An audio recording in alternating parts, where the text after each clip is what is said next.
ସାଙ୍ଗ ମାନେ ଆଜି ଇଚ୍ଛା ହେଲା ଟିକେ ରସମଲେଇ ଖାଇବା ପାଇଁ। ଆଉ କହୁଥିଲା କ୍ଷୀର ଥିଲା, ତାକୁ କ'ଣ କଲି ଯେ ଛିଣ୍ଡେଇ ଦେଲି, ପୁରା ଛିଣ୍ଡେଇ ଦେଲି। ତାପରେ ଛେନା ଯେମିତି ହେଇଗଲା, ଛେନା ଛିଣ୍ଡିଗଲା। ଛେନା ଯେମିତି ହେଇଗଲା, ଛେନାକୁ ଚକଟି ପୁରା ଚକଟି ଦେଲି। ତାପରେ ତା ଶିରା କରିଦେଇକି ତା ଉପରେ ପକେଇଦେଲି। ଆଉ ତାକୁ ଗୋଲ କରିକିରି ଟିକେ ଚପଟା କରି ପକେଇଦେଲି। ଆଉ ତାପରେ ଏମିତି ହେଇଗଲା।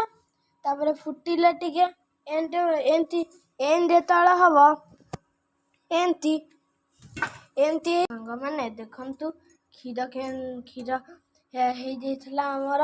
ଯେତେବେଳେ ଏମିତି ୟେଲୋ କଲର ହେଇଯିବ ଆପଣଙ୍କର, ଛେନା ତ ଆଇନା ହେଇନି। ଯେତେବେଳେ ଛେନା ଭଲସେ ଫୁଟିଯିବ, ତାପରେ ଆଠେଇ ପକେଇଦେବେ, ଆଉ ହେଇଯିବ ରସମଲେଇ। କ୍ଷୀରରେ ମୁଁ କ'ଣ କରିଛି ଯେ କେଶର, ବାଦାମ ପକେଇ ଦେଇଛି, ଏମିତି ହେଇଯାଇଛି। ଆଉ ସାଙ୍ଗମାନେ ଦେଖନ୍ତୁ, ଏବେ ବରଫ ଯେଉଁ ଆମେ ପାଣି ପକେଇଛୁ, ସରି ଏଟା ଟିକେ ମୁଁ ଭଲସେ କହିଦେଲି। ଦେଖନ୍ତୁ, ଏଇଟା ରସମଲେଇ ଆମର ହେଇଯାଇଛି। ଏବେ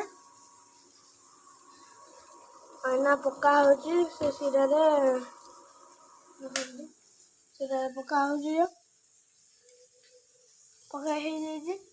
ସେ ଯେଉଁ କ୍ଷୀର ଥିଲା ତାଠି ପକେଇ ହେଇଯାଇଛି, ପକେଇ ଦେଇ ଦେଖନ୍ତୁ।